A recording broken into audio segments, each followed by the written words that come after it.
there. This is part 2 of the shoulder pain month. I'm here to talk today about the 5 most common reasons why somebody's shoulder is painful.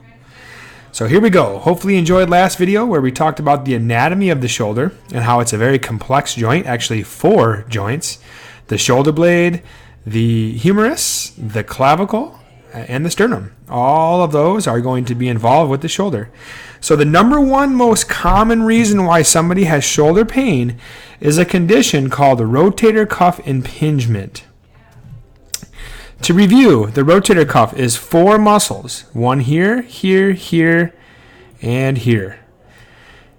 And impingement means that the muscle and the tendon are being compressed. And the most common one, 75% of the time, it's this muscle right here, the supraspinatus.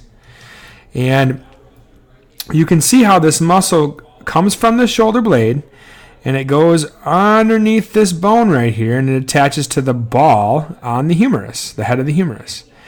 And right in here you can see that there's space. This is called the subacromial space. This is the acromion and this is the humerus. And this is the subacromial space. And in that space lies one of the rotator cuff tendons. And you can imagine if things are not moving correctly that there's not a lot of space. In fact, research shows there's 5 millimeters of space between this bone and this bone. When the shoulder stops moving properly, this bone squeezes into this bone and it causes compression and friction on that tendon. That is called rotator cuff impingement. It's also called tendinitis. Or inflammation of the shoulder. Typically, this is happening because when we lift our arm, the shoulder blade needs to rotate up as well as we lift the arm. When the scapula, the shoulder blade, gets stiff because of all these muscles that attach to it. Look at that. Amazing how many muscles attach to that thing. In fact, there's 21 muscles that attach to the shoulder blade. When any one of those muscles gets stiff, that shoulder blade cannot rotate properly. That's one of the main reasons why you get impingement syndrome in the shoulder. Common symptoms of impingement syndrome are pain on the front and top of the shoulder in one localized spot. Sometimes it can refer down the arm.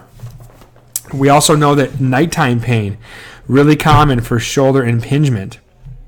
We also know lifting above 90 degrees. When I lift overhead, I get pain in the front and top of my shoulder, right in here. Number 2 most common reason why somebody gets pain in the shoulder is because of bursitis. In that same area, this little fluid-filled sac is a bursa. This right here is called the subacromial bursa. That bursa is designed to provide lubrication for that muscle. This muscle right here, see how it goes across? It provides lubrication between the muscle and the bone on the top.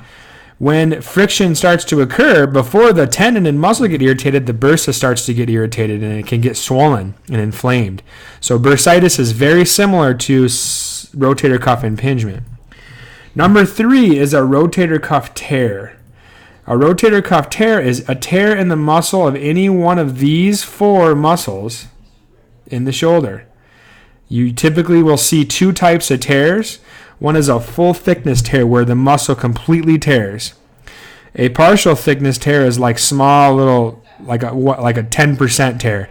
People with partial thickness tears, which are the ones that can actually still move their arm, those people can do really well healing, scarring down, and avoiding surgery. The number 4 most common reason why a shoulder is painful is because of a labral tear. A labral tear, let's see if we can find that. It's not going to show it here, but a labrum tear in the socket right here, the articular surface of the glenoid cavity, there's a ring on the outside that's kind of like a ligament, very similar to a meniscus in a knee, and it just creates a deeper socket, and that can tear. That little ligament cartilage material can tear around this, not shown in the picture here, but it can tear, and then that cartilage flops down in the joint. Typically, the symptoms of that are pain with clicking and popping. And also, usually there was an event, some sort of event. Like I threw a baseball and I heard a pop and a click and now it hurts. Or I fell on an arm. And finally, the 5th most common reason why somebody has shoulder pain is what is diagnosed as arthritis. we'll have arthritis on these two surfaces. And sometimes, again, you'll hear the terminology bone on bone. And the reality of the situation is 80% of people over the age of 60 have arthritis in their joints. Arthritis does not equal pain. And when they say bone on bone, that's impossible if your shoulder still moves. The shoulder is a joint where there's two bones that come together to create a space, and that space is designed for movement. If you can still move your shoulder, you don't have bone on bone. And arthritis is probably not the problem.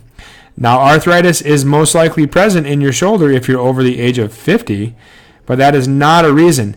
Now, if I have decreased joint space, that can be a reason, but guess what? You can increase that joint space through better movement, stretching, mobilization of the joint. So hopefully that helps you. In the third and final video tomorrow, I will be showing you my top 3 strategies to get your shoulder moving better and to be pain-free. Thanks for listening.